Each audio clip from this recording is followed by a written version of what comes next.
You're listening to Arsenal Pass, a flesh and blood podcast for players by players. And all about strategy, leveling up, and the latest news in the world of Wraith. Welcome to Arsenal Pass. Hello everyone, welcome back to episode 213 of Arsenal Pass. This is the High Seas early look at some Classic Constructed impressions, but Pankaj, not just Classic Constructed. I'm sure we're going to touch on maybe some thoughts of Limited, well, at least I will a little bit, but I think we're going to speak mostly about how we think High Seas is starting to shape up with Classic Constructed. We're in the thick of High Seas preview season. We've seen a lot of first mates, a lot of crew hands, a lot of deck hands. We've seen, starting to see some Puffin stuff start to come through as well. Marlynn yet to be shown, but yeah, it's getting exciting out there. We're basically smack in the middle, I believe. Like this is towards the maybe halfway through or towards the end of day 2 of the 3-4 day spoiler season. So lots of context we still don't have yet, but tons to theory craft on, and I'm looking forward to discussing these cards. 100%. And I think we'll just get straight into it. This week in Flesh and Blood, Pankaj, you play anything this week? I didn't play any Flesh and Blood this week. Couldn't make it to the Pro Quest, and also, frankly, I've been on a bit of a Baldur's Gate sort of train recently, because I sort of left my replay of Baldur's Gate for well after post-London, because I want to replay it since they dropped a new patch with a whole bunch of new subclasses, but didn't have time until after London, so I've kind of just been doing that for now. What about you? Any Flesh and Blood? Yeah, I won't go into it too much because we've got a lot to get through in this pod with these High Seas previews. I played a Pro Quest on the weekend. I went 2-2 drop. I played Florian again. I've been playing Florian this whole season so far. To be honest, I feel like I'm in a bit of a rut. I wanted to play something else this weekend. I didn't know what to play. I'm thinking the same for this coming weekend as well. I'm like, I don't know what I want to play for this weekend either. It feels like my default is just Florian at the moment. But I just also feel like I'm making quite a lot of mistakes in my games and catching those mistakes, which just tells me I'm not either I'm not playing enough with intent in my testing, or I'm just not super familiar enough, or my head's just not quite fully in all my games I'm playing at the moment. So, because I'm catching the mistakes, right? But, obviously it's too late. I've made the mistake, and it's costing me games at the moment. So, it's cost me, I think, a Pro Quest win so far, a win in Swiss 2 weeks ago, a win in Swiss this past weekend. So, yeah, sharpen up. I'd like to offer a hypothesis. Go on then. That I think those two things that you said could potentially be related. At least in my case, I know it usually is. So I'd like to present that to you, and you can tell me whether you relate to that or whether you agree with it, whether it also applies to you. I think when I'm not having as much fun, when I'm not having fun with the hero that I'm playing, or I'm not too excited to play the hero, I play worse. I just don't play at the top of my ability, and I make those more mistakes. Which is why every single time we have these sort of conversations on the pod, I'm always one saying play the one you want to play. So I don't know. Is that something that you think could potentially be why? Yeah, I think. I mean, I'm not enjoying Florian, but I think I want to be playing something else. I just can't figure out right now what. I don't have a lot of energy for a lot of the heroes in this format right now, and I particularly don't have a lot of competitive energy for majority of them. So yeah, that's definitely tough. But I might try and bust something out this weekend. Last Pro Quest of the season. I don't currently have my invite for Singapore. So it's interesting, we had this big conversation last week. I won't get too much into it, but great interaction on the comments in the pod last week. Loved all the discussion, loved the discourse, siding with Pankaj, siding with me, we got a bit of a divide going on there. It's all love, but I think, one of the things I reflected on just yesterday was been losing that elo. Gonna have to use a invite for Singapore, And it feels bad, right? Anyway, no, let's not get into that. We're not getting into it. I'm staying away from it. Let's get into the news. Yeah, let's do it. I was gonna say, speaking of what you're gonna bring this weekend, I think you can go back to your roots and play Kano, man. It's really good right now. It's really good right now. Yep, Exactly. It is. I'm just quickly though. I'm actually not. I have this. I guess I don't know. People have a preconception. I guess this is energy around me that I've been a Kano player. I'm not really much of a Kano player or a Wizard player, honestly. It's just that, I spent a year playing a lot of Kano. Yeah, that's really funny. It's sort of the opposite for me, where I'm like, oh, I am a Wizard player, and I definitely associate with being a Wizard player, and people think of me as a Wizard player, but I'm not a Kano player. I I don't really play Kano. A sick spoiler card came out for him. Like, Yeah, we'll get to Margin that spoiled it on the week of the Pro Tour Weekly. Yeah. And I was like, yeah, this is good for Kano, but I wasn't too excited for it because it's a Kano card. Yes, I'm excited for that card. On to the news. High Seas preview season is underway, and that is basically our main topic for this pod. We're going to be going over all the spoilers that we have seen so far, which at the time of recording, we're around day 2 of spoiler season, like towards the end of day 2 of spoiler season. And speaking of spoiler cards, if you haven't seen our spoiler card, definitely go check that out. Hayden did a great job with the recording of that and previewing Dead Threads, the Necromancer Legendary Chest. Up on screen for everyone It's now. up on the screen. If you're on YouTube. It is awesome. We'll discuss the impact of it later on as well. And finally, only one more week of PQs left for ProQuest Singapore. So if you haven't gotten your invite yet, definitely go try and win all this ProQuest this weekend. We know Hayden's going to try and do his best on Kano. Confirmed. We'll see. It could be.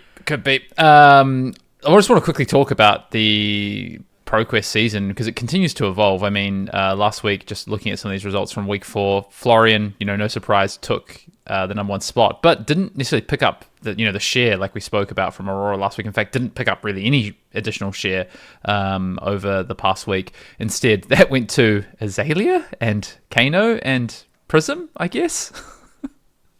Marinette? No, I think Marinette was about the same, around 5 it was. wins even the week before that, right? Yeah. And Prism was similar as well. I actually think strange. it's Azalea and Kano with the 2 rises last week, and Nu picked up an extra 1 or 2 wins. Which is a bit contrasting to what we saw when Visrai LL'd, right? Visrai LL'd, and then Aurora just replaced him, like in the pie chart, like immediately. And then Aurora left, and Florian just stayed at his same number of wins, and then everyone else was like just taking pieces of Aurora's pie, which is very interesting. Makes sense, and I think though. aside from just the... Sorry? I think it makes sense though. Like from what I've seen, like everyone's adapting out there to like Florian feels like the center of the universe a little bit in terms of that's what people are adapting to.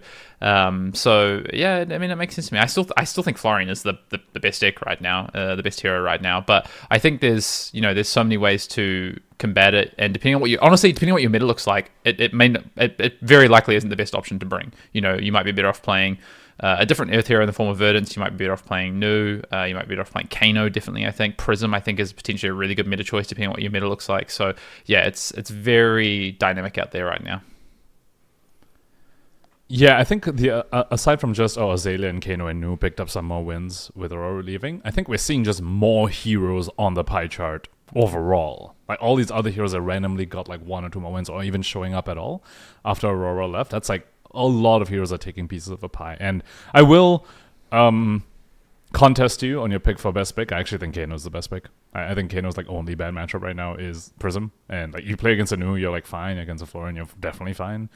Azalea is I guess a bit of a coin flip / slightly Kano favored, I think. So I have Kano as best pick right now in this Florian dominated meta. Obviously, if Florian moves away, Florian is no longer top dog and people start attacking for Kano more. Obviously, That's changes. the question. The classic Kano sine wave. But for now, I think we're at the bottom of the sine wave and Kano is good. Yeah, I think that's honestly my question. Yeah, it's like, do people adapt to Kano this coming weekend? That is my big question. But I think always asking the question is better. So yeah, I think I agree. Kano, Florian to me are the top 2 decks right now. But honestly, I could change on a dime this weekend depending on what people sort of shift to and how they adapt.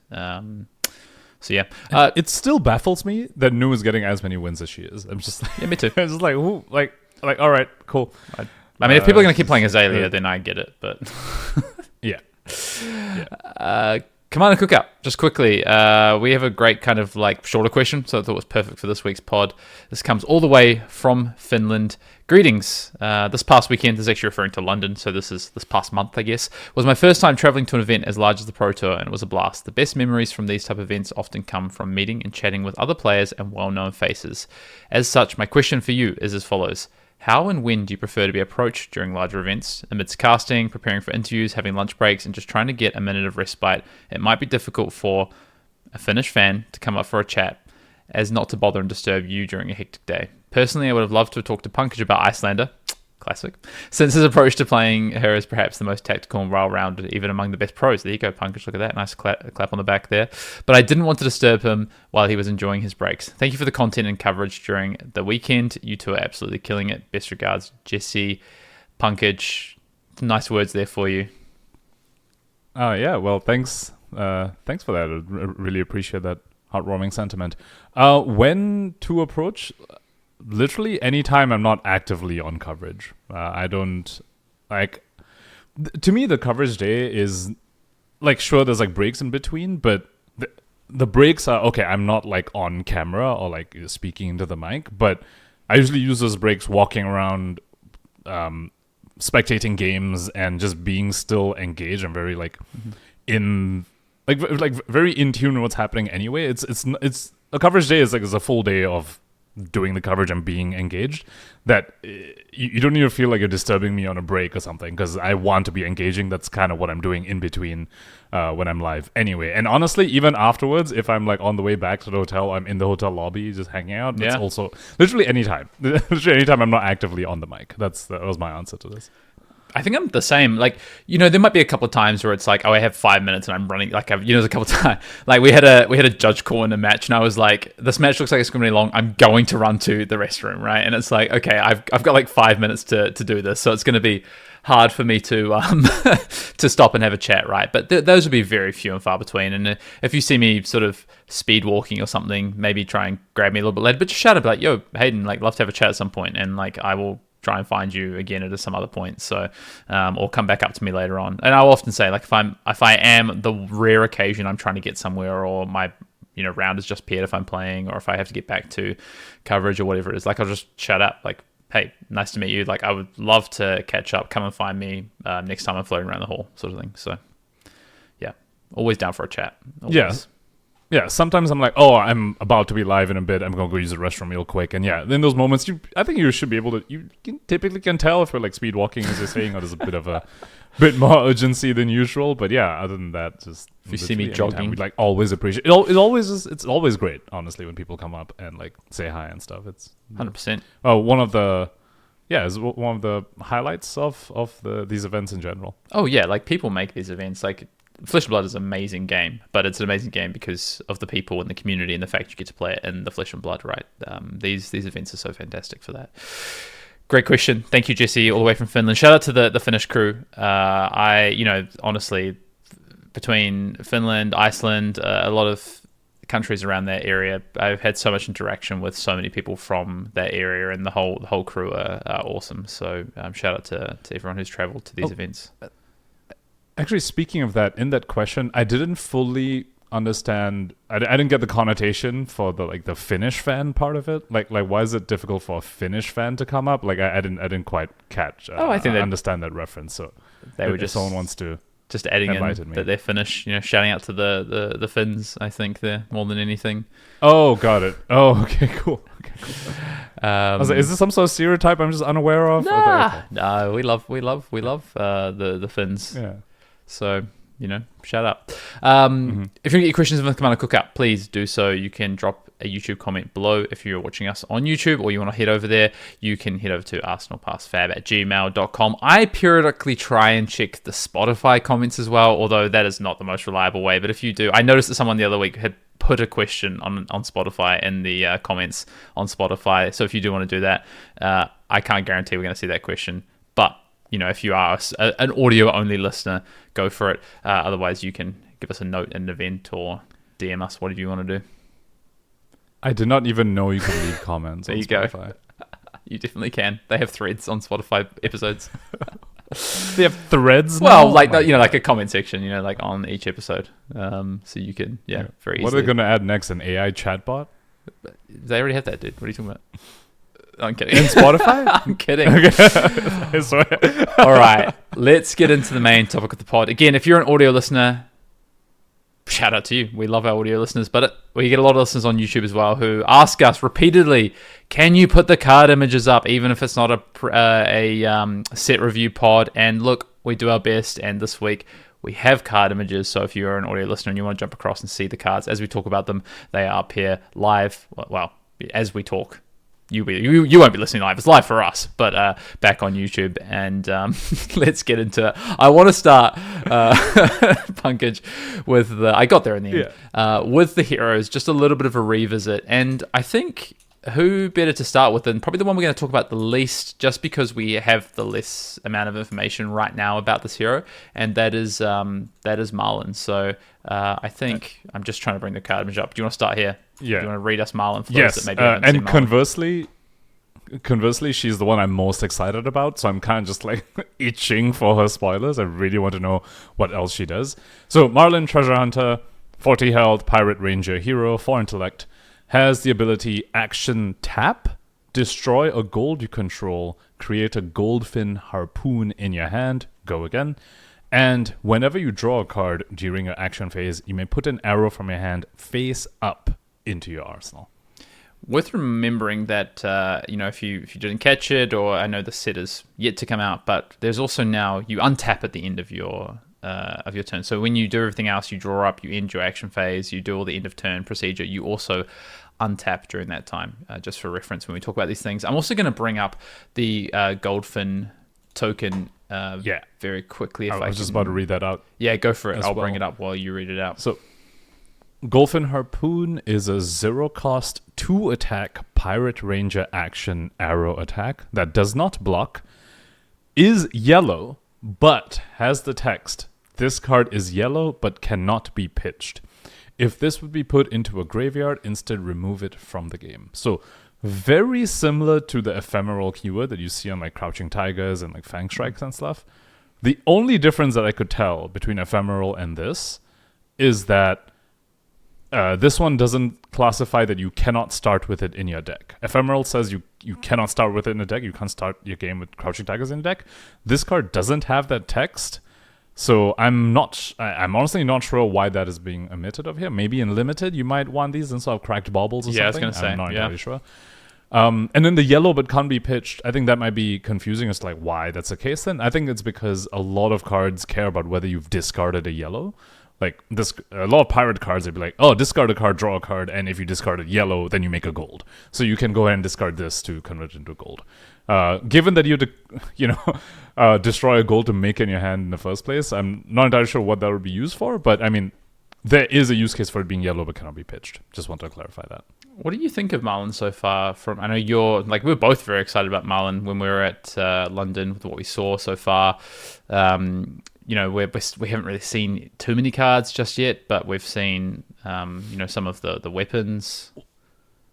We've seen the legendary boots, but which is super important. I think this, when I saw this, I was like, okay, I'm probably just maining Marlynn once. Let's go straight to it. I'll bring them up. Let's just go straight to it. So we can jump around a bit. Legendary boots. Yeah, legendary boots. Sea Lace Sarong. Ranger equipment legs, blocks for 2, has blade break, and it says instant tap. Turn a blue arrow in your arsenal face up. It gets go again this turn. And I think this is a very, very key piece to Marlynn, because so far what we've seen is that the arrows she wants to play, like the harpoons, which are 2 cost, and also the only cannon that we have seen so far, I hope there's another cannon, but the only cannon we've seen so far is cost 4. And generally a lot of the pirate cards we've been seeing care a lot about yellows and blues. So basically she's a very resource-heavy deck. But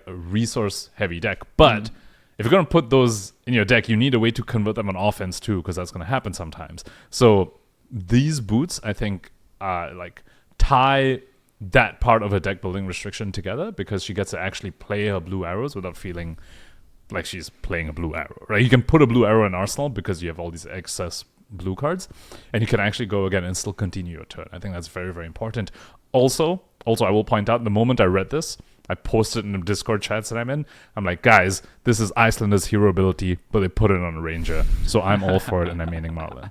I really like this card. It basically is. Yeah. Without the frostbite. Yeah, it's a similar vein, right? Like in terms of, okay, one of the strongest, the reason I like this and the reason I'm also getting hyped up Marlynn is that one of the strongest things, and I will bang on about it until you will no longer listen to me, which might be very soon, is that the strongest and most consistent decks consistently in Flesh and Blood have good blues and have good ways to utilize their blues. It's just been the case. You can look back at Icelander, you can look back at Enigma, you can look back at Star of the Show. Like, you can look back at all these heroes, right?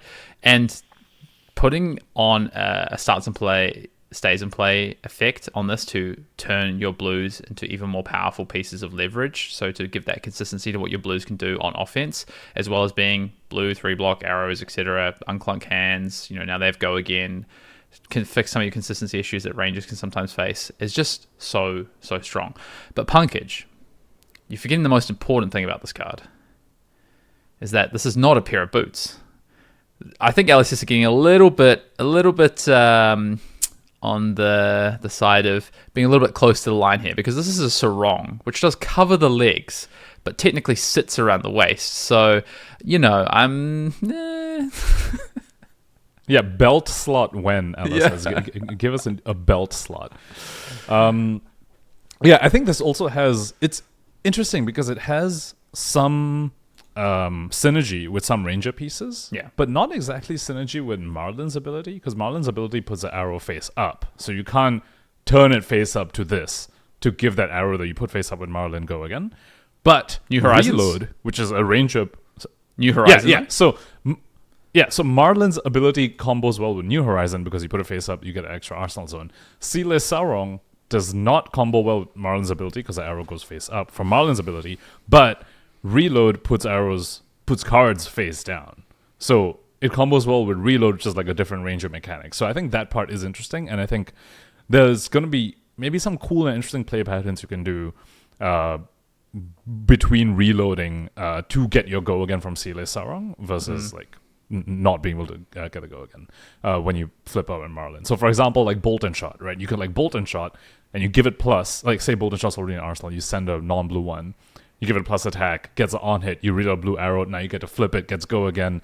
From the Sarong, send that, and you still can send something else because you have another action point. So I think that was interesting to point out. What else is quite interesting is Reload seems important. Marlynn's hero ability seems important, right? I start to think what bow do you actually want to play? I mean, I think the kind of, the draw a card effect with Marlynn, it's Death Dealer seems, really strong, but that's New Horizon. There's these things, but then you can't use Sea Lace with that. So my now question becomes what weapon? You think we might be waiting on another cannon, for instance? So it's also really funny that you talk about Death Dealer, given that we spoke about Azalea racking up more points, and she is somewhat perilously close to Living Legend and will take Death Dealer away with her. I do wonder... it seems to me that... my theory so far, again, we don't have all the cards. I hope we get another cannon, but my theory so far is that instead of running something like Death Dealer, gold is effectively Death Dealer in this deck, right? Because when you draw a card, you can put an arrow from your hand. So you crack a gold, you pay 2 into your gold, you draw a card, and then you get to load an arrow, which is basically Death Dealer except it costs 2 and Sword costs 1, in a sense, if you think about it that way. So I wonder whether she can actually run a cannon instead, and gold becomes her effective, okay, this is not an activated cannon, it's a cheaper way to load my arrow or whatever. Yeah. And then the cannons are for the other turns. Because at least the cannon that we've seen so far critically doesn't load. So that's also important. So I like Hammerhead, though. I think it'd be... I like Hammerhead. I've just flashed it up on screen now. I think Hammerhead is quite cool. 4 resources, tap it, your next arrow, attack this thing gets +4. If it is Harpoon, its name gets Overpower. I think it has...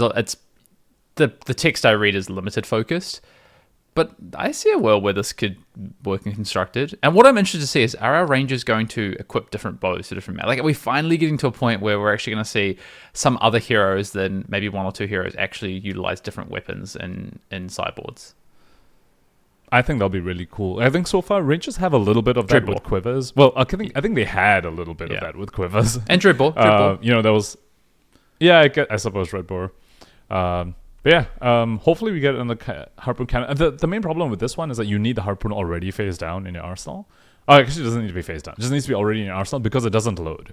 So you pay 4 for this, for the cannon, and pay 2 for the Harpoon. So you don't have the resources to crack your gold to load the Harpoon or whatever. Or you need to pitch a whole other card for it. So, yeah, I'm hoping for a different Harpoon as well. But I do think I think she will function well without Death Dealer, given that Zeta's going to ally. I don't think they would have revolved Marlynn around Death Dealer and then not given her Death Dealer, basically. Yeah, I agree. Let's, I mean, there's not much else to say about Marlynn this stage until we see some cards. So I think, given our time on the pod today, I think let's go straight and let's talk about the man himself, Mr. Gravy Bones. Pankaj, you want to read him out? Okay. Let's do it. Yes. Let me just go ahead and scroll time. All right. Gravy Bones, Shipwrecked Looter. 40 health pirate necromancer hero with 4 intellect. Has the ability instant tap. Destroy a gold you control, draw a card, then discard a card. And the passive effect, if a blue card has been put into your graveyard this turn, you may play cards with Watery Grave from your graveyard. He also has a compass and offhand, which I think is very, very important to talk about. Yes. So I'm just going to go over that right now. It's basically an extension of the hero ability. Compass of the Sunken Depths. It's a pirate necromancer equipment offhand that has the ability instant tap. Look at the top card of your deck. Just look. Can't manipulate it in any way. And the first card with Watery Grave you play from your graveyard each turn gets go again. I mean, this card is... I think the combination, right? Like, I think he goes hand in hand. I can't see a world where he's playing a different offhand unless there's a two-handed weapon that we don't know about for Gravy Bones. But this card just seems so important.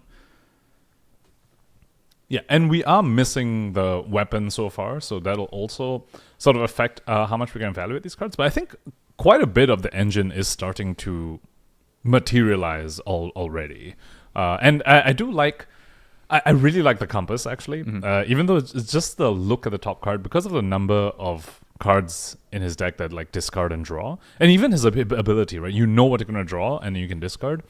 And there's cards like the Chart the High Seas, where you're like, ooh, if you know what the top card is, because the compass is an instant, you can activate on your opponent's turn and then decide whether you want to block with a Chart the High Seas on their turn, or whether you want to keep it to try and, fish for your blue and yellow off the top. So yeah. I'm a big fan of the compass, even though it's just look and you can't manipulate it. I think it's really, really cool and offers like a level of dimensionality on this hero. Yeah, I think this hero is going to be super interesting to play. There's going to be a lot of intricacies, I think. And, even just looking at the hero ability, of course, the fact, like you say, the fact you draw a card, then discard a card, so you can use the compass to understand, like, the layout of, like, what the play... Like, it's going to be quite technical, I think, on some of those things, which is exciting. That's the kind of play that I personally really enjoy. And, even to the point of, like, his static ability. So if a blue card's been put into your graveyard this turn, you may play cards with Watery Grave. Like, and how much do you build around Watery Grave? Like, I think probably, given this is the only set we have Pirate Necromancer cards in so far, and particularly Necromancer cards, is that I think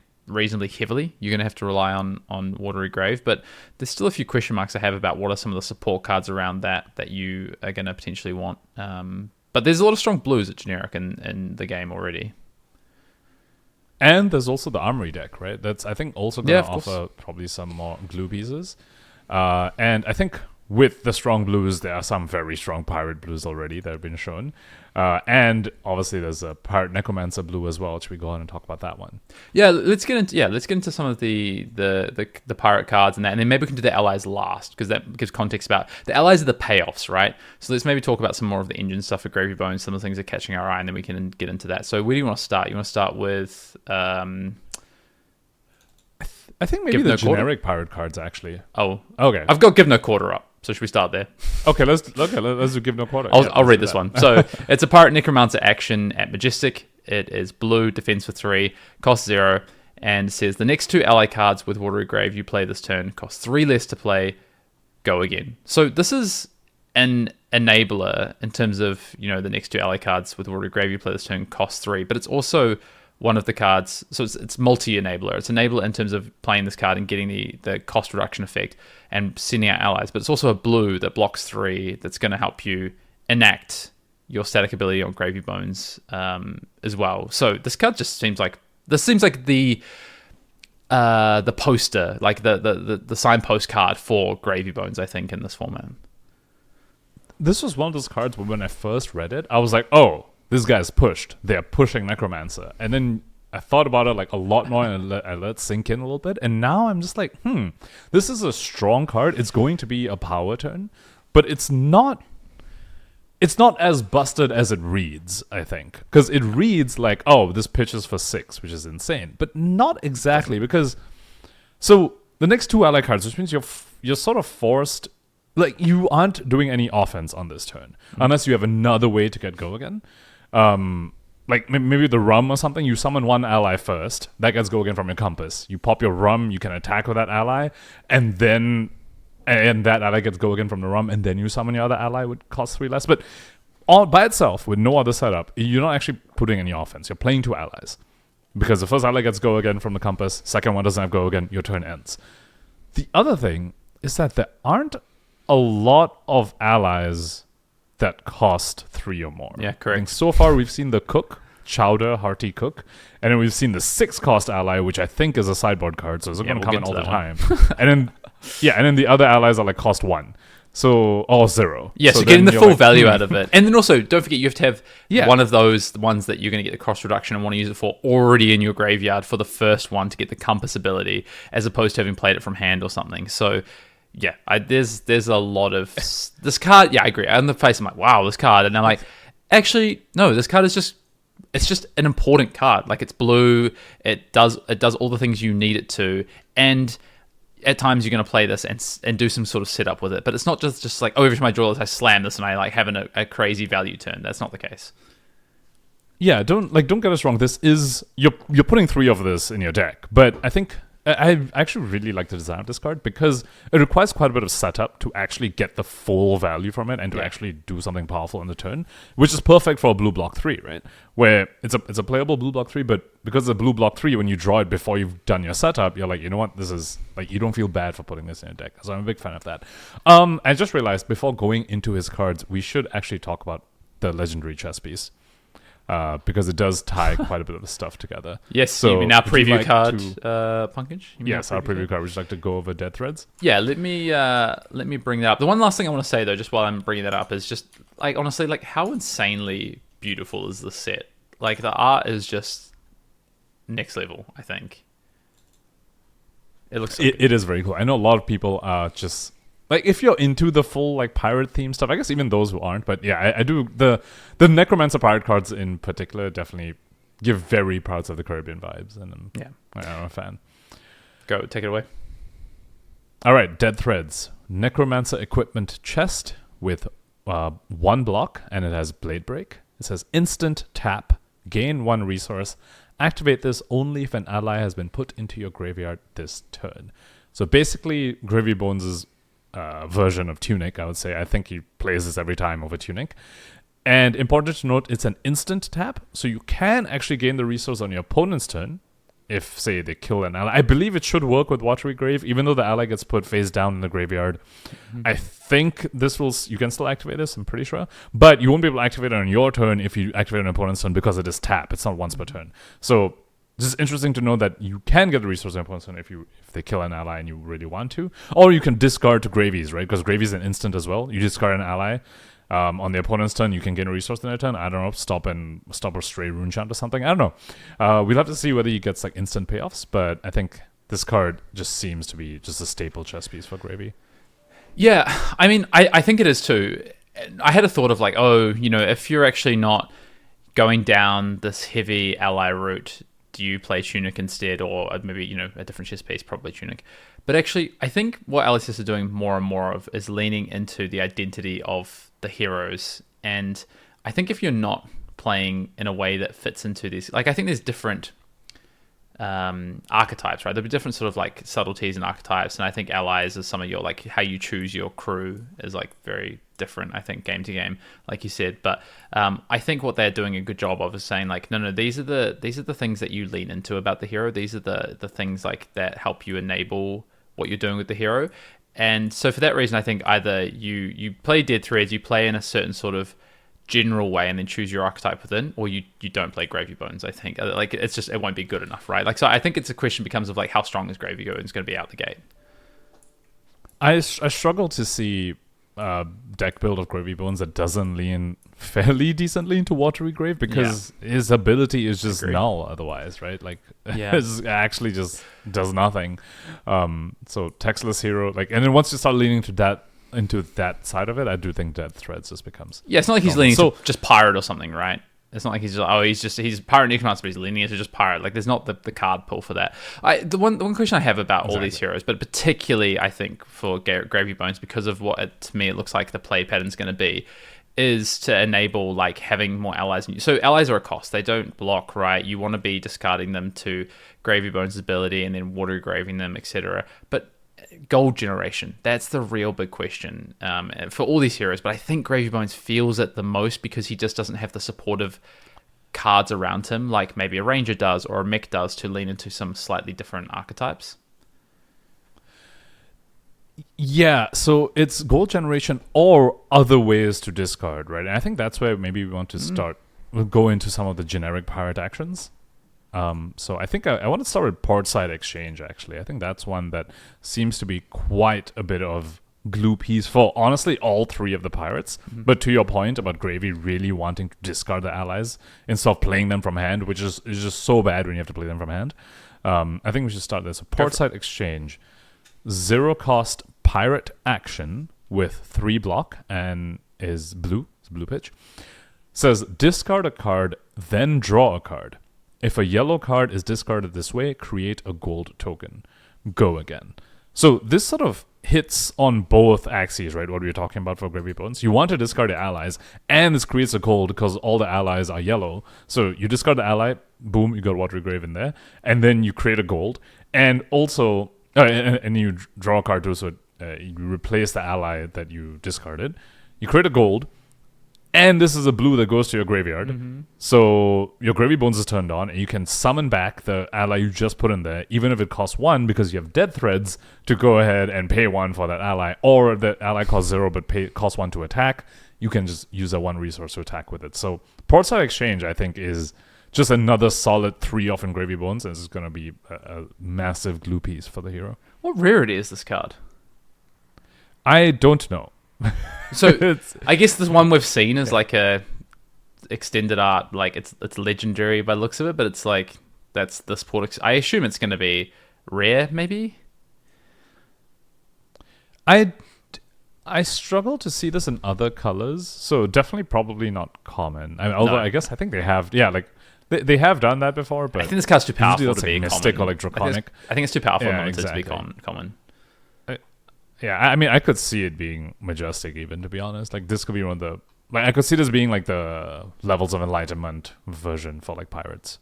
Like, it just feels like it does something all 3 of them want to do. And it's blue block 3, so it's like... Makes sense. The other generic pirate card... I mean, this Sunken Treasure, which has been spoiled a while back as well, so...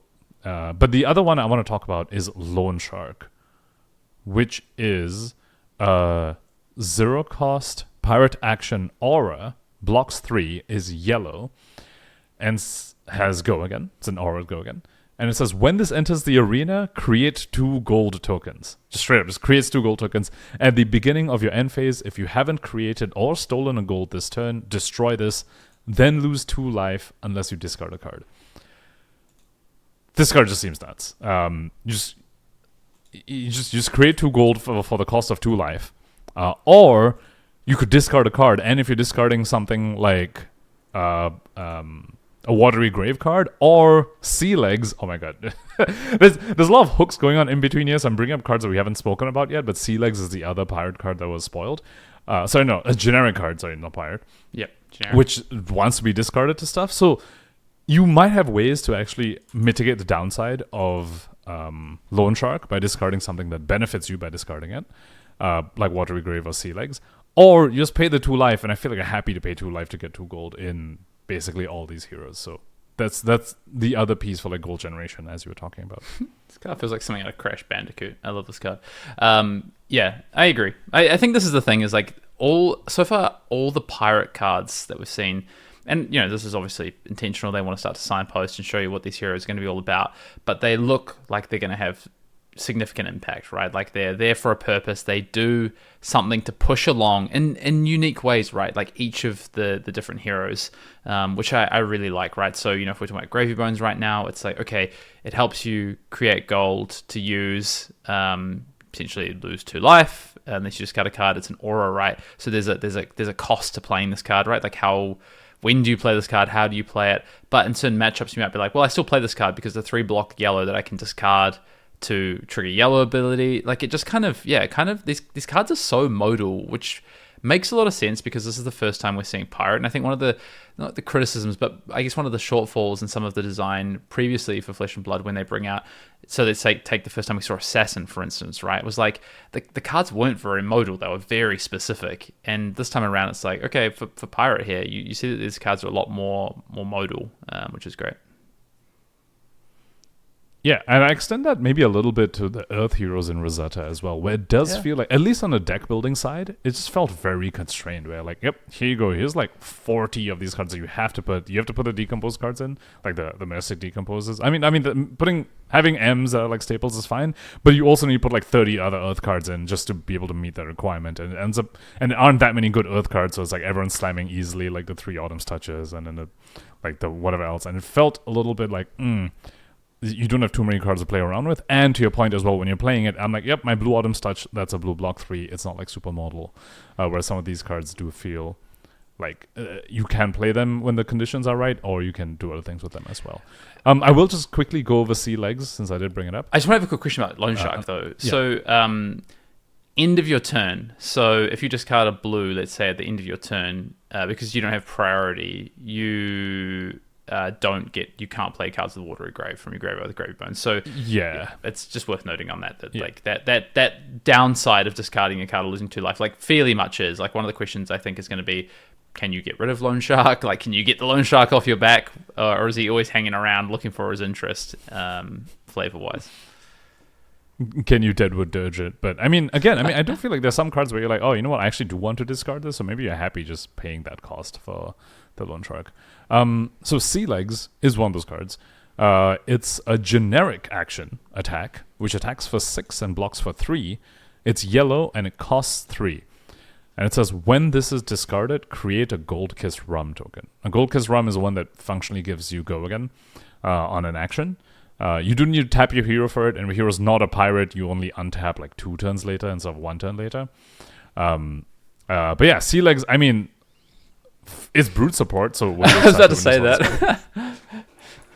Yeah, brute support. Yeah, right. So it's almost feels like a Beast Within kind of. Maybe not. It's not the same power level of Beast Within, obviously, because also generic means it doesn't get buffed by Blood Rush. But I think for every hero to get access, like, when this is discarded, critical Kiss Rum, I think that's really, really cool. And I think it works well with Loan Shark too. I think Gravy Bones in particular is probably happy discarding Sea Legs to Loan Shark. I don't know what the Sea Legs makes the cut for Gravy Bones. I think he has a lot of other things he needs to try and fit in. But it's interesting to think about the Loan Shark discard not necessarily being as big of a downside. What I like about this, though, is you say like Gravy Bones has a lot of things to fit in, but this is a 2-card 6 at yellow. Like, I think there's just a reality of sometimes where you're like, well, like, how clunky can my deck be, right? Like how many, this blocks 3, which is really important. Like, allies don't block, for instance, which is going to be a lot of your other yellows. So, like, what kind of yellows do you want to be playing in your deck? And this is one that has, again, modality, whether you block with it, whether you attack with it, which I think is actually perfectly reasonable, or you do, in fact, discard it, you're going to get a kick out of it, right? You're going to get the rum out of it. So, I actually think Sea Legs, honestly, like, might be quite high priority for Gravy Bones, depending on how many allies he tends to main deck, I think is going to be the question. But I think this card is very much going to be a staple. Also, shout out to James White sharing at Pro Tour London during the keynote when he spoke about, the flavor of rum, and like anyone can have the rum, but how much are you a pirate? Can you recover from drinking your rum? Yeah, I think that's really, really cool. And speaking of the modality, like we did talk about Portside Exchange probably being 3-off easily. So, the best thing to discard to Portside Exchange is probably Sea Legs or a Watery Grave card if you're Gravy Bone specifically. But like for the other pirates, it's like, yeah, you discard your Sea Legs to your Portside Exchange, you get your gold, you get a rum, and this card got discarded and redrew itself, but in the process made a gold and a rum. So I think that's I could see that being maybe a staple in all the pirates as well. Yeah. Do you want to talk some allies? Let's talk about some of the payoff. We'll talk about some of the setup. Obviously we're going to want a good amount of blues. We're going to want ways to trigger Watery Grave. We're going to want some payoffs for our discarding cards. But let's talk about some of what that then turns into, which is, I guess, feasibly, I mean, at the moment, I can't see it being any other way than your win condition is going to be through these allies. So let's jump in. Where do you want to start ally-wise? Let's start with just I think we should probably start with the commons, I think, actually. And we go to the M's later. I think the commons are more like the glue pieces in some sense. They're like the Asvalize and the... What is he? Why am I blanking on it? Like the and the Yendurize kind of thing. And stuff. Yeah, and then later on we see the M's and like that gives a bit more information. Okay, so let's start with Cutty Shark. Cutty Shark quick clip. Is that where we're starting? Sure. Yep. Go for it. You read it out. I'm going to bring the card images as you read them out because it's taking me a little bit of brain power, weirdly, to bring these up. You go for it. Sounds good. Cutty Shark quick clip. Now, all these Pirate Necromancer allies are yellow and have watery grave on them, so I won't be reading that part out. Cutty Shark quick clip costs 1. Has an action which costs... Oh, sorry, it costs 1, and then it attacks for 3 and has 4 life. And as action, 1 resource, tap it to attack. And also, once per turn action, pay 1 resource, your next ally attack this turn gets +1 attack, go again. Which means Cutty Shark can use his once per turn action and also attack. Because the attack is a tap, not a once per turn action. So there could be maybe... Like, it might not be immediately clear, but there are sort of like 2 once per turn action things going on this card. But basically means you can pay 3 to summon this guy and then uses once per turn action to give himself +1 and attack with it, then attack for 4, and they have a 4-life guy lying around. Yeah, good point. So let's say he's watery grave, you have the compass, you choose to play this one. You discard him, whatever. You have your compass trigger effect, you can play him, you've pitched a blue, you give him +1 attack, and then you come in for 1. I think that is, we were like, oh, what is tap different to the once per turn action? Is that just kind of like showcasing that? And we spoke about the design space that this kind of tap piece opens up, and you're seeing it right here as well, which is quite cool. And I think one overarching theme about Necromancer, which I think we spoke about a few weeks ago, but I'm going to reiterate over here, is that I think his benefit of having a wide board is quite different from like Dromai and Prism, and Illusionists in general, where Illusionists want to go wide with their board, right? Like Dromai was like wanted to swing out completely with all the dragons. Enigma wants like a bunch of +1/+1 counters and swing out a whole bunch of ward. Whereas for Necromancer, I believe his allies are going to be struggling for go again. So what's his benefit for getting a bunch of allies on the field? Like, can he actually convert them? And I think the flavor they're going for is, especially with Gravy Bones, is like he's the pirate captain of this undead ship, and he gets to assign his minions to go do different things on the ship. So that's his benefit for getting wide. They're not all attacking, but they're sort of like buffing each other, giving you other benefits. And I think this is the first of that, where instead of if you have other allies, instead of attacking with this guy, you make this guy buff something else, and you attack with the other ally. And I think that's pretty cool. I honestly love it. Like I was kind of so on Gravy Bones. I echoed a little bit of what you said about, oh, was this going to be an illusionist? I think that wasn't necessarily a detractor for me, but I understood like the kind of concern there.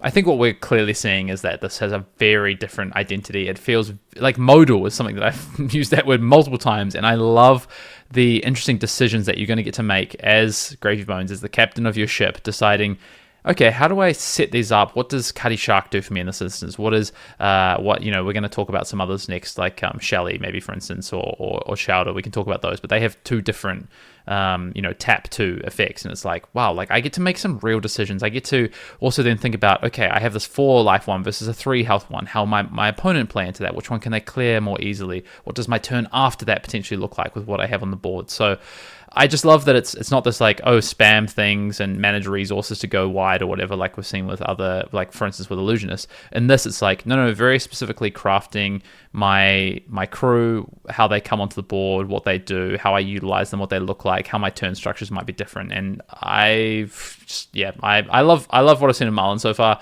but I might just be a Gravy Bones main, honestly. All right. Should we move on to Chowder, Hearty Cook? I think we've brought him up couple of times already. I think it looks so Chowder cool. Hearty Cook costs 3, attacks for 3, and has 3 life. And he has an action, tap, attack, and he has an instant tap, gain 1 life.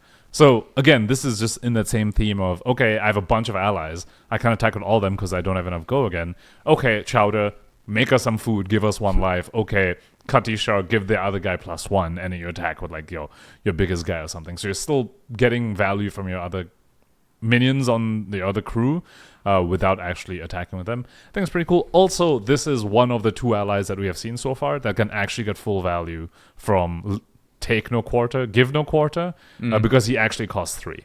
Whereas Cutty Shark only costs 1, so if you use that to like for the give no quarter discount, you're only getting like 1 discount instead of discount of 3, whereas Chowder, you're actually getting the full 3 discount. Yeah, this one is interesting because it doesn't, on the surface of it, 3 resources for only 3 health for 3 attack, and has to tap to gain 1, and also like tap to attack, right? So it can't do both. So it feels like it's like, actually, how strong is this one? But like you say, I mean, gain life, like how much value you're putting on gain life. Maybe there's other interactions with gain life as well. It is strange to see Cutty Shark, who costs 1, has 3 attack and 4 life, whereas Chowder, who costs 3, has 3 attack and 3 life. So you're like, what is that?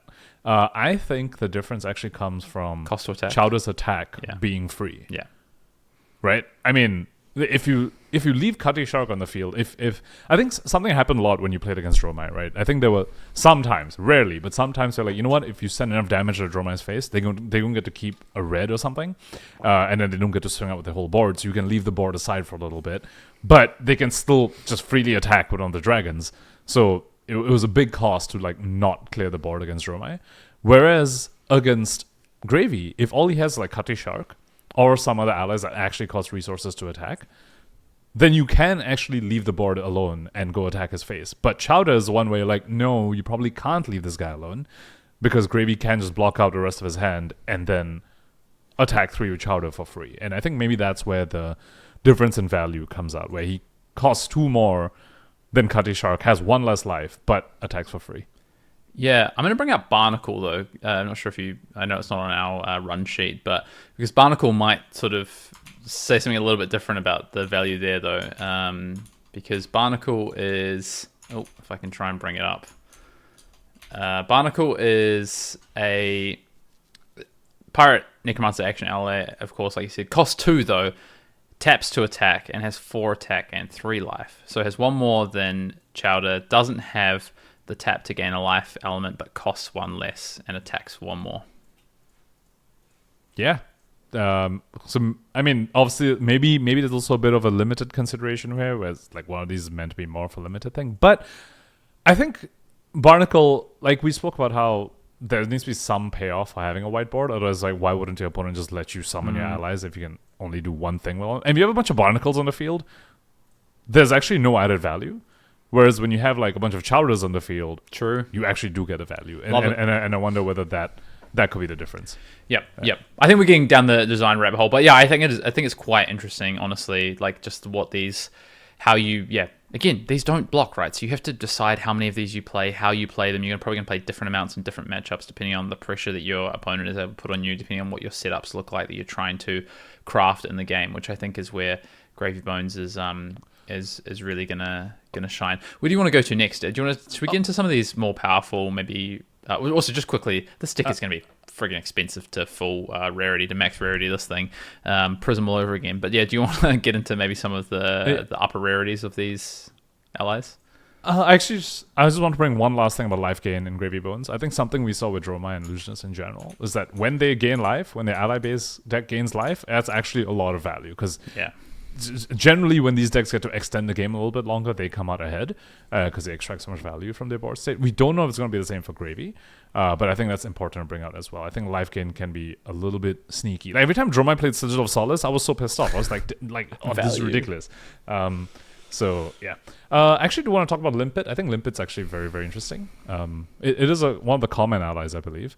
Limpet hop along, costs 0, so that's super important. Costs 0, attacks for 2, and has 1 life.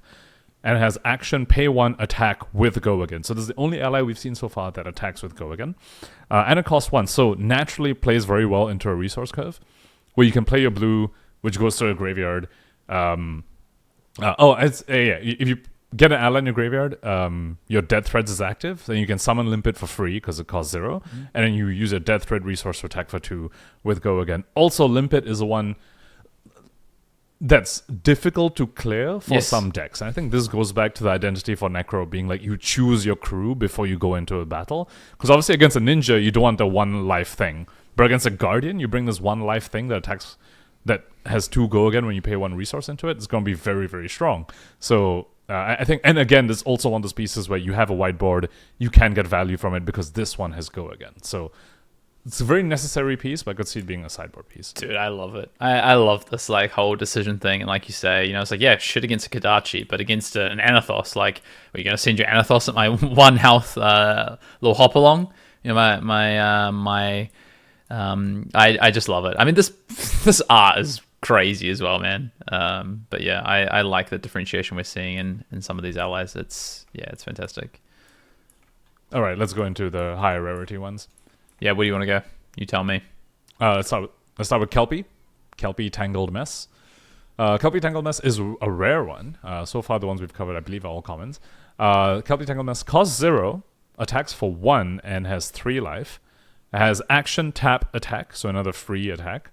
And an action, pay 1 resource, tap, and tap target hero or ally, Go Again.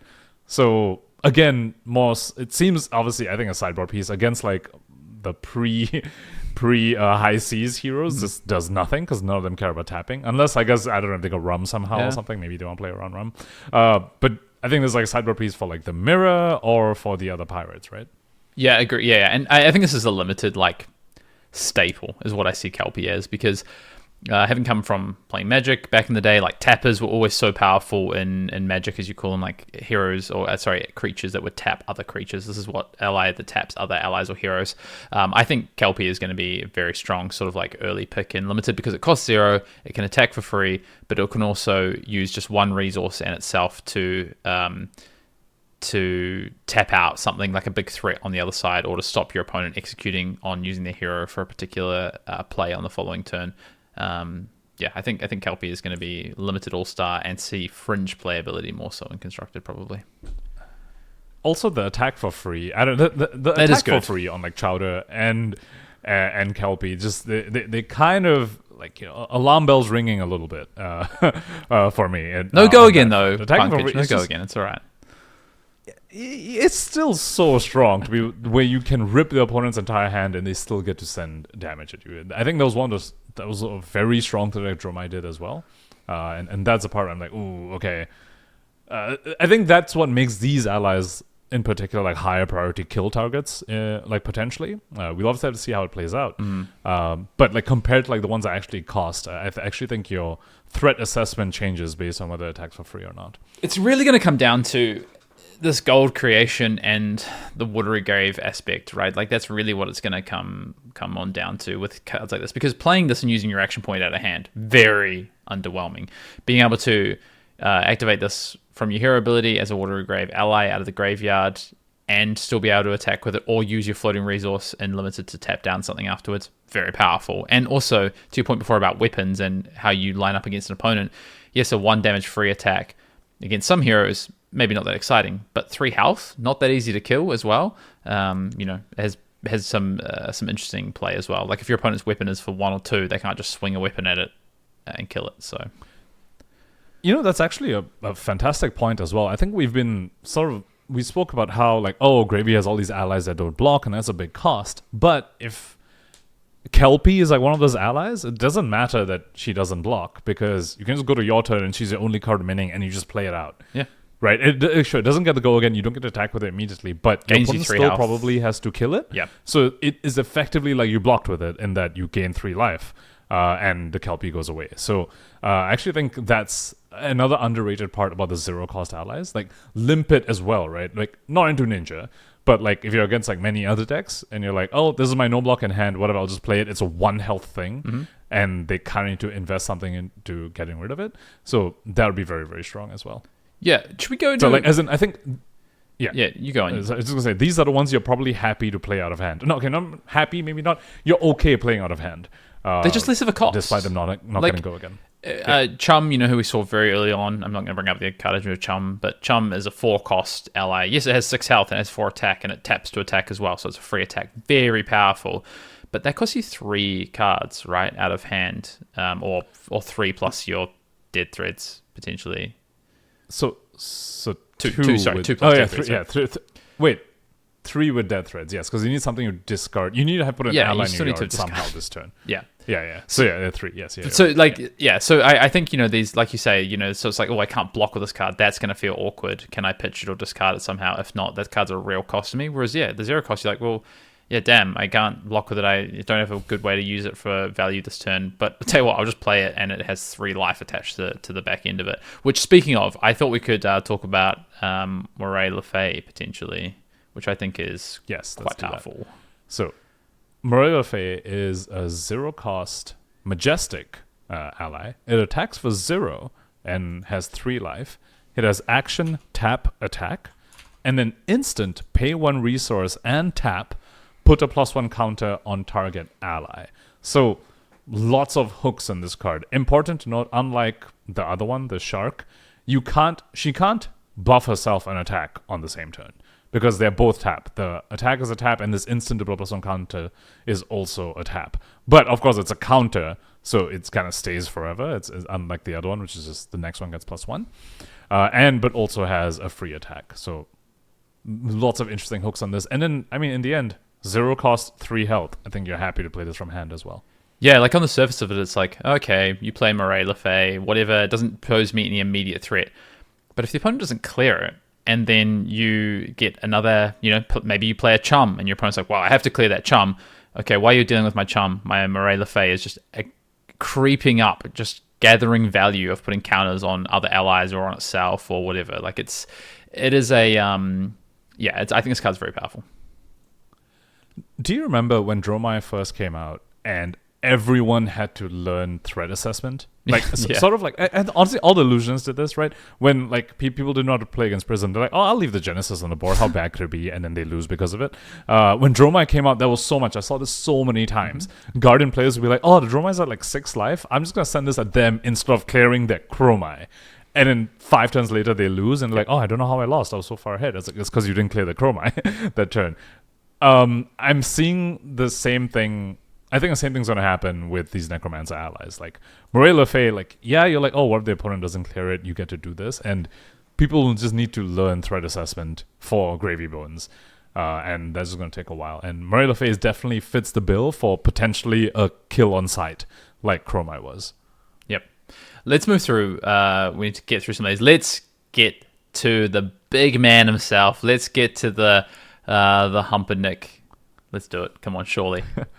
So, Whaler Humperdinck, 6 cost ally. Action, pays 6 resources to attack with him, and he attacks for 11 and has 7 life. The stats, the 7 is actually massive. The 7 is really, really big. I think this definitely, is pretty clearly a sideboard card. Like, you aren't bringing this. I don't think you want to bring this against like a ninja or something. But I think there are certain decks that will actually struggle to deal 7 damage to this thing. And some hands that just won't be able to do it. There's some assassin hands that just won't be dealing 7. Some like wizard hands that just, when I say wizard, I'm talking about like Verdance.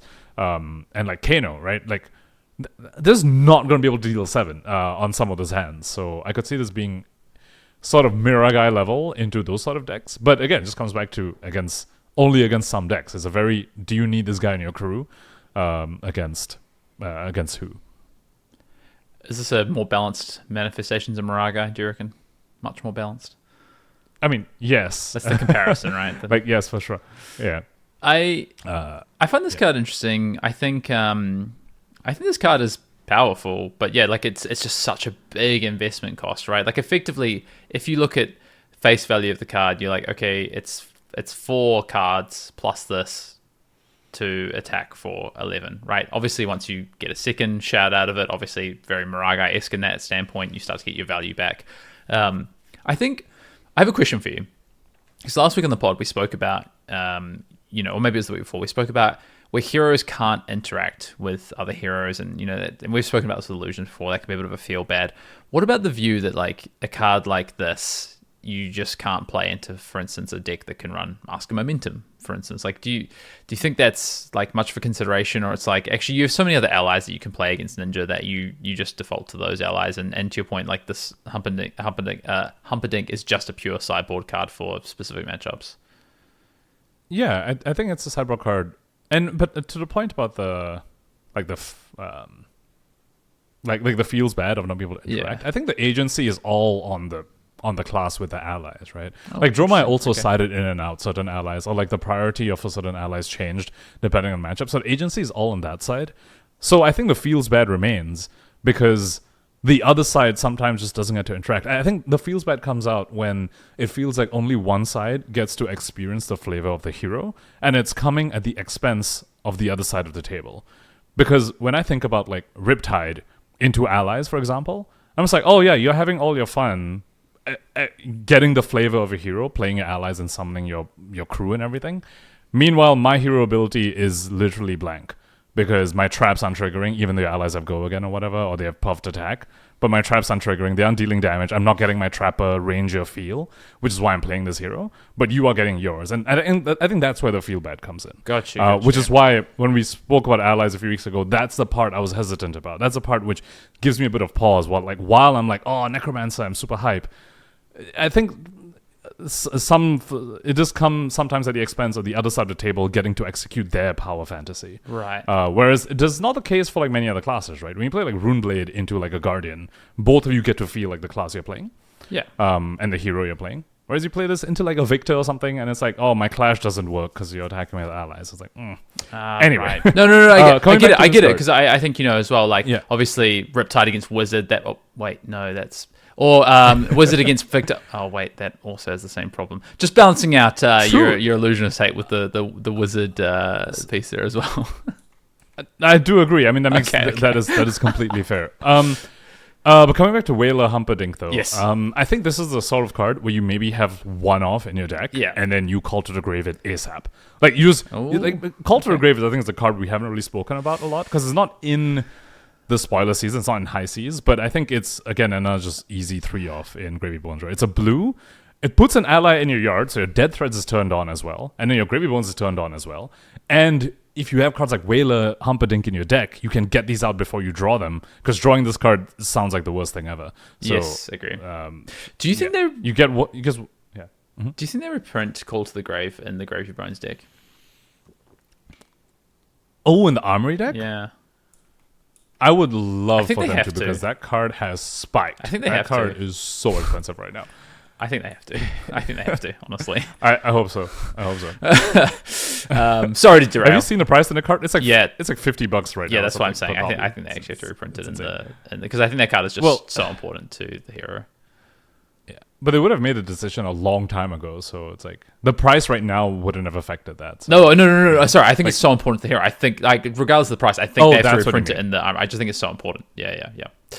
Right. All right. Do you want to anything else? I think let's give Puffin some love because we're fast running out of time. We've only got another 10 minutes or so, so I think we need to give Puffin some love. Let's do it. Mechanologist, that's your side of the. I lost track of that saying. Whatever your is it? Thing area of domain. Your domain. Yes, that's Puffin my area of domain. Well, that's news to me. No, mechanologist. Mechanologist is your domain. I played it once at Nationals. That's it. Anyway, if you are always harping about Dash, like every time, every pod, you bring up Dash. Yeah, well, I'm just looking for things to do. Puffin Hightail is Pirate Mechanologist hero, 40 health.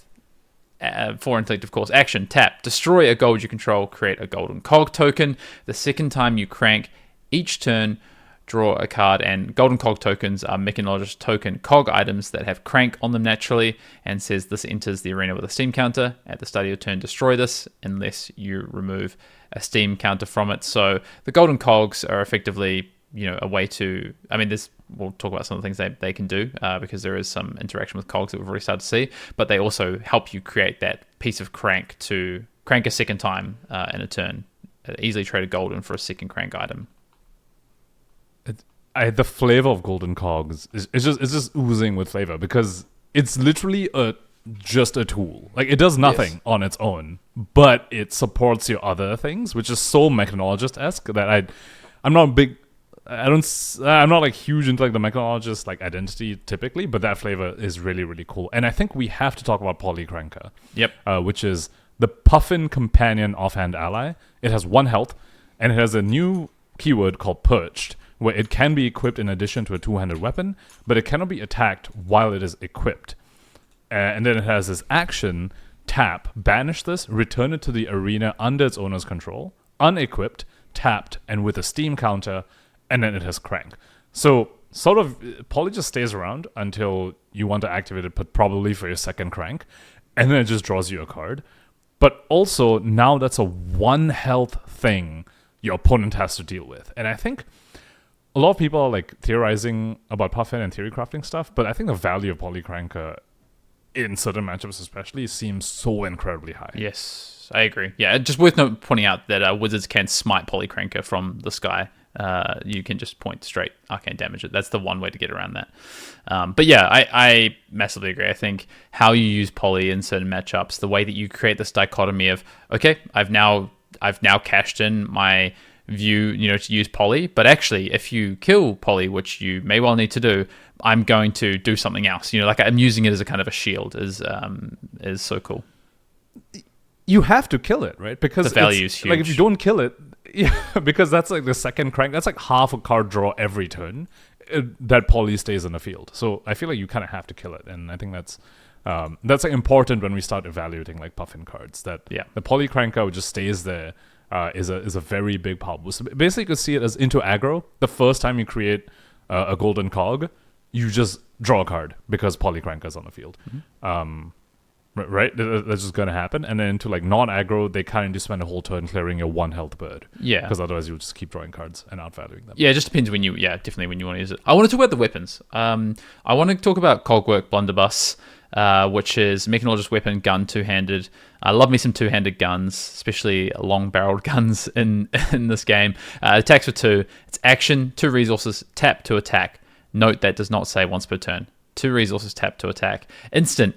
Tap a cog you control. This card's next attack this turn gets go again. Interesting. On the face of it, not super powerful, but again, not a once per turn attack. Well, it's not once per turn, but it does have tap. So you need to figure out a way to untap it if you want to attack with it again.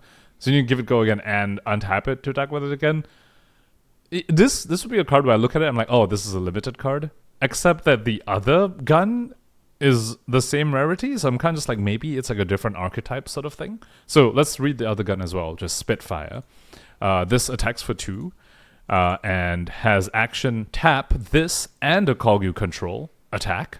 And then when this attacks, you may tap a cog you control. If you do, the attack gets +1. So also doesn't say once per turn, but also has tap on it. But to attack with this, instead of paying 2, you need to tap a different cog you control. And then it has you can tap a cog again to give it +1. So I almost wonder what's like different archetype stuff where you play Spitfire in your limited deck if you have enough cog generation, and if you don't, you play Cogworks Blunderbuss. Yeah, I love it. Yeah, I think these do seem like more limited facing to me. But honestly, like I don't know, like we just don't know enough about Polycranker in CC. Like we've seen some cards, but even there's a card so far that we have seen which does untap a gun you control, which is draw back the hammer. So there is some interaction already. There's also Tighten the Screws, which untaps a cog you control. So there's some ways to actually almost warrior-esque to give your buffs to these weapons and actually leverage them. It might be more of a limited thing, but it might spew over into Classic Constructed, potentially. I could see Spitfire having a place in Classic Constructed because, again, it's like the one that you can sort of attack for free, and I think that's just powerful, like strong attack for free in a sense that you can have no cards. All you need is either a gold or a cog on your turn, and then you get to swing this for 2. And I think just that general play pattern is very strong, particularly in the end games, right? Where it's you get to use your whole hand defensively and still send offense, and that's sort of how you get to flip the sort of the card advantage, like dichotomy that happens in the end games. Where now your opponent's now down 1 card, but you attacked for free, so you still have 1 for 0 of them. and after you get to come back with that. And I think a key piece for Puffin is obviously going to be cog generation alongside gold generation. Yep. And so I think the Majestic that we've seen so far, Cog in the Machine, seems very, very strong. Cog in the Machine costs 1 Mechanologist action, blocks for 3. Create 2 golden Cog tokens. You may tap a Cog you control. If you do, put this on the bottom of its owner's deck. So I think this is this basically means you can never fatigue this deck, right? Like, in a sense. This is like Puffin, this in combination of Spitfire is basically a combination of this is Puffin's weapon, in a sense. Mm-hmm. Because it creates 2 cogs, you can always tap one of them to put this on the bottom of your deck, and you have like infinite cog generation throughout the game. I think it's important to note that. Yes, and you can immediately crank both those golden cogs to draw a card as well with this. So if you like, this is the last card in hand, I want to get nasty, because this doesn't have go again, which I think if it had go again, this card would be insane. But obviously this card doesn't have go again, but you can still draw a card potentially if you wanted to with your golden cogs. But you would then, of course, and then the crank gives you go again. Right, the crank. Oh yeah, of course, but do you? That's right. You get the action points. Never mind. Yeah. But you would lose the cogs. You would lose the cogs the following turn. So you've got to understand how you want to use them. So but you could just crank one of them. Like I think a strong endgame play is you just crank one of those cogs. Keep the one. So the other one, and then you have 2 cogs to tap. One to tap to this to put it back in the bottom, and the other one to tap to your gun. And then the following turn, you can actually attack with a gun for free because you guaranteed to have a cog remaining. And this is even before we get into quote-unquote recursion with the Sky Warden, right? The Golden Sky Warden, which was spoiled a while back, where when you block with it, you can turn a cog back into gold. Yes. And then that gold can convert back into a cog on your turn because of Puffin, and you can attack with your gun for free again. And I think just that sort of play pattern makes me think Puffin's going to be a little bit more of like a value-based mechanologist. But potentially some aggressive lines as well. Because Cog in the Machine, I mean, just you spoke on modality.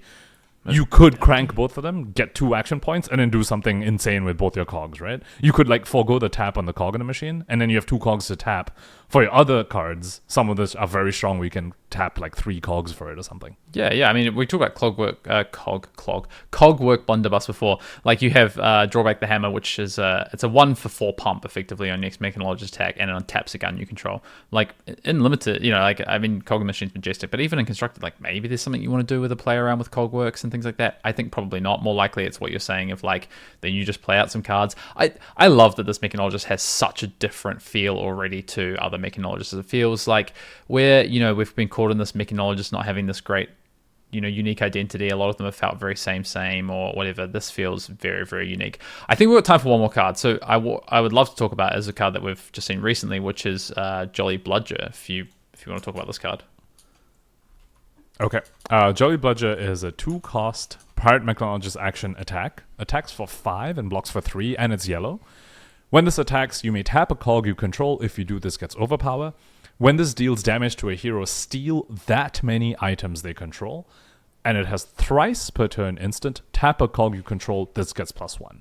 And this is a sort of payoff you could do for Cog in the Machine, right? It pitches very well as well. You pay 1 for your Cog in the Machine. You don't tap the cog to put the Cog in the Machine back in the bottom of your deck, but you have 2 floating and 2 untapped cogs to send your Jolly Bludger, which you could tap to give overpower or tap to give +1, or overpower and +1 because you have 2 cogs, and you get to just do cool things with that. Yeah. I think this card is actually, thrice per turn instant to give it that +1 as well. I think it's yellow. I think this card's really powerful. It can steal potions. Like, I think this card's good. I think it's sideboard for other pirates in particular because you can steal gold. So any other pirate you play against, you can steal gold. You can also steal rum. And Gravy Bones does seem to be a sort of hero where he does want to stockpile some rum. Yeah. For like and you can just steal that with this. So I could see it being a sideboard card. But yeah, I think it has a place. It potentially has a place. Yeah, I just think I think Wizards are going to look to be pretty reasonable in this next format as well, and I think stealing potions might also be quite a power because this is a very value orientated hero. I think so. This card, I agree, it's like as sideboard, but I think it might come out of the sideboard quite often. Like I think you're going to play this card. At the end of that, it's a yellow 3 block that attacks for 5 that can also be pumped to be an 8 attack as well. So it's got a lot of, again, we've said this so many times, but the modality of these cards is so strong. with Overpower as well. I think Yes. that shouldn't be. It's Overpower has been sort of fake in as many matchups where it is fake, like against Assassin or something. Like I literally don't care. I'm blocking a bunch of reactions. But I think there is the sort of soft evasiveness shouldn't be understated. It just goes along with the modality that we've been stressing a lot on. It gets harder and harder to play defense reactions, I think, as well. Especially these decks that need so much synergy happening. I think people are going to find that defense reactions become detractors of those things. So, yeah, it's interesting. Speaking of defense reactions, though, Puffin, I think, might be the first mech. Well, I guess maybe not Teklo, but like the first, like, I don't know, maybe Real good mech that can actually run defense reactions because she doesn't need to run boost cards. At least she might, at least so far. It seems like she doesn't need to run boost cards. So then she can actually go run the Sync Pillows and stuff, which could be useful. And then all these other Galvanized cards become way more interesting than we've seen before. So, yeah, look, honestly, we could go so deep on these. And I think, obviously, over the next few weeks, we're going to massively start to break this down. I mean, US Nationals is going to come around so quickly. We're going to be right in the thick of it. But, yeah, all of what we've seen so far is really interesting. More to come by the time this pod drops in, like, 7 or 8 hours when you are listening to us. There'll be more cards previewed as well. But yeah, I think just shout out to LSS on the set. It looks amazing already. I can't wait for Taipei next weekend. Our preview card was friggin' sick. Can't wait to see what impact that has in Classic Constructed all round. This has just been... I don't think I've been this excited for a set in quite some time, to be honest, because it's so unique, honestly. I'm so excited for some Marlynn cards already. Yeah. Bring him to me. All right, Pankaj, that is going to do it for us for episode 213 rather of Arsenal Pass. Until next week, we'll see you next pod. Of course, don't forget, in 2 weeks' time, before pre-release, we of course have our classic Arsenal Pass set review for the set coming off the back of World Premiere in Taipei. But until next week, we'll see you next time.